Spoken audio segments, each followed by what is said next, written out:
हम क्वेश्चंस देखेंगे आज ट्रिग्नोमेट्री पे। फर्स्ट क्वेश्चन है हमारे पास कि if sine theta is equals to 7/25 then you have to find out the value of cos theta and tan theta.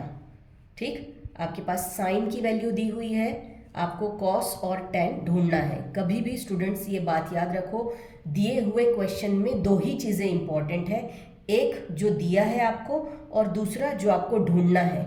हमेशा दी हुई चीज़ आपके लिए हिंट है, इस हिंट को आपको सॉल्व करने में यूज़ करना है। देखो, हमारा सबसे पहला और इम्पॉर्टेंट फॉर्मूला साइन और कॉस की हेल्प से बना हुआ sine square theta plus cos square theta is equals to 1। इस कॉस को अगर मैं यहीं छोड़ दूं, साइन को अगली तरफ भेज दूं, तो हमारा कॉस के लिए फॉर्मूला तैयार हो गया, cos square theta is equals to 1 minus sine square theta. क्यों ये फॉर्मूला बनाया है? एक, क्योंकि कॉस की वैल्यू ढूंढनी है, दूसरा क्योंकि साइन की जो वैल्यू है उसे हमें यहाँ यूज कर पाएंगे। ठीक है, तो साइन स्क्वायर थीटा में हम साइन थीटा की वैल्यू लाकर डाल देंगे 7/25। साइन पे स्क्वायर है, 7/25 होल स्क्वायर आएगा, मतलब होल स्क्वायर यानी 7 पे भी ये स्क्वायर काम करेगा, 25 पर भी ये स्क्वायर काम करेगा। 7 का आप स्क्वायर कर लो 49 मिलेगा, 25 का आप स्क्वायर कर लो 625 मिलेगा। अब देखो 1 में आपको 49/625 को माइनस करना है। पॉसिबल है क्या दोनों का सब्ट्रैक्शन? नहीं। क्यों नहीं है? क्योंकि 1 का डिनोमिनेटर 625 जब तक नहीं आएगा ये दोनों आपस में सब्ट्रैक्ट नहीं हो सकते। तो हम क्या करेंगे उसके लिए, 625 को 1 से मल्टीप्लाई कर दो, यहाँ 625 आया। ऐसा करने पर इन दोनों टर्म्स का कॉमन डिनोमिनेटर आपको मिलेगा 625। क्लियर है क्या? आगे क्या करना है, 625 और 49 को सब्ट्रैक्ट करो, क्या मिलेगा? 576। डिनोमिनेटर एज इट इज रहेगा 625, डिनोमिनेटर में कोई फर्क नहीं आना है। ठीक है, हम वैल्यू किसकी ढूंढ रहे हैं? कॉस स्क्वायर थीटा की। हमें ढूंढना है cos theta. Cos square theta का ये जो स्क्वायर है वो अगली तरफ भेज दूं तो रूट बन जाएगा, स्क्वायर रूट। 576 का स्क्वायर रूट हमें मिलेगा 24 और 625 का स्क्वायर रूट हमें मिलेगा 25। तो देखो कॉस थीटा की वैल्यू आ गई 24/25। ठीक, नेक्स्ट जो वैल्यू हमें ढूंढनी है वो है टेन थीटा की।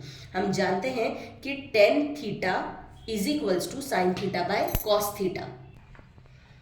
टेन थीटा के कैलकुलेशन के लिए साइन थीटा की जो वैल्यू है हमारे पास 7/25 वो लिखेंगे, और कॉस थीटा की जो वैल्यू हमने अभी निकाली है 24/25 वो लिखेंगे। इसका क्या मतलब है, 7/25 डिवाइड होगा 24/25 से। हम जानते हैं डिवाइड को अगर हमें मल्टीप्लिकेशन में चेंज करना है तो इसका रेसिप्रोकल लेना पड़ेगा, 25 ऊपर 24 नीचे। ठीक, 25 कैंसिल हो जाएगा, बचेगा क्या, 7/24। देखो आपकी टेन थीटा की वैल्यू आ गई। नेक्स्ट क्वेश्चन देखते हैं, if tan theta is equals to 3/4 then find value of sec theta and cos theta. ठीक, अब यहाँ पर हमारे पास हिंट क्या है, टेन थीटा। ढूंढना क्या है, सेक और कॉस। देखो अगर आपको फॉर्मूलेज लर्न हुए हो तो टेन और सेक के बीच में एक फॉर्मूला होता है, क्या होता है, sec square theta minus tan square theta is equals to 1। Last video में मैंने आपको बताया था सेक और टेन का रिलेशन अगर याद रखना है तो जो हमारे अल्फाबेट्स हैं उनमें हमेशा एस पहले आता है, टी बाद में आता है। तो सेक स्क्वायर थीटा पहले आएगा, टेन स्क्वायर थीटा बाद में आएगा, माइनस लगाएंगे, आंसर इसका 1 होगा। ये फॉर्मूला हुआ हमारा। अब इसमें अगर मैंने इस -10 को अगली तरफ भेजा तो हमारा दूसरा फॉर्मूला तैयार होता है सेक स्क्वायर थीटा के लिए, that is sec square theta is equals to 1 + tan square theta. क्यों कर रहे हैं ऐसा? क्योंकि टेन की वैल्यू हमारे पास है और सेक हमें ढूंढना है। टेन की वैल्यू डाल देते हैं, क्या है टेन की वैल्यू, 3/4। क्योंकि 10 पर स्क्वायर है, 3/4 पर स्क्वायर लगेगा, स्क्वायर दोनों ही टर्म्स पर आएगा, तो 3 का स्क्वायर 9, 4 का स्क्वायर 16। फिर से वही बात कि 1 और 9/16 ऐड नहीं हो सकते जब तक 1 का भी डिनोमिनेटर 16 ना बन जाए। तो उसके लिए हम 16 को 1 से मल्टीप्लाई करेंगे, 16 + 9 इज अपॉन 16 आ जाएगा। ये हुआ सेक स्क्वायर थीटा के लिए। 16 + 9 25 मिला, upon denominator as it is 16। ये स्क्वायर के लिए है, ये स्क्वायर अगली तरफ जाएगा, स्क्वायर रूट बनेगा, 25/16 मिला हमें। स्क्वायर रूट निकालने पर 5/4 मिलेगा। किसके लिए? सेक थीटा के लिए। एक वैल्यू ढूंढ ली हमने, दूसरी वैल्यू हम जानते हैं सेक थीटा को हम 1/cos थीटा लिख सकते हैं। ठीक, अब मैं अगर कॉस को सेक से रिप्लेस कर दूं, इंटरचेंज करूं दोनों को, तो फॉर्मूला होगा cos theta is equals to 1/sec theta. क्यों कर रहे हैं हम ऐसा? क्योंकि कॉस हमें ढूंढना है, सेक की वैल्यू हमारे पास है।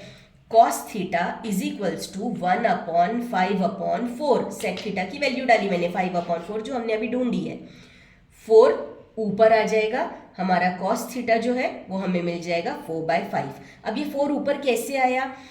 इस पार्ट का क्या है मीनिंग कि 1 डिवाइड होगा 5/4 से, यही इसकी मीनिंग है। 1/5/4 means what? 1 is divided by 5/4।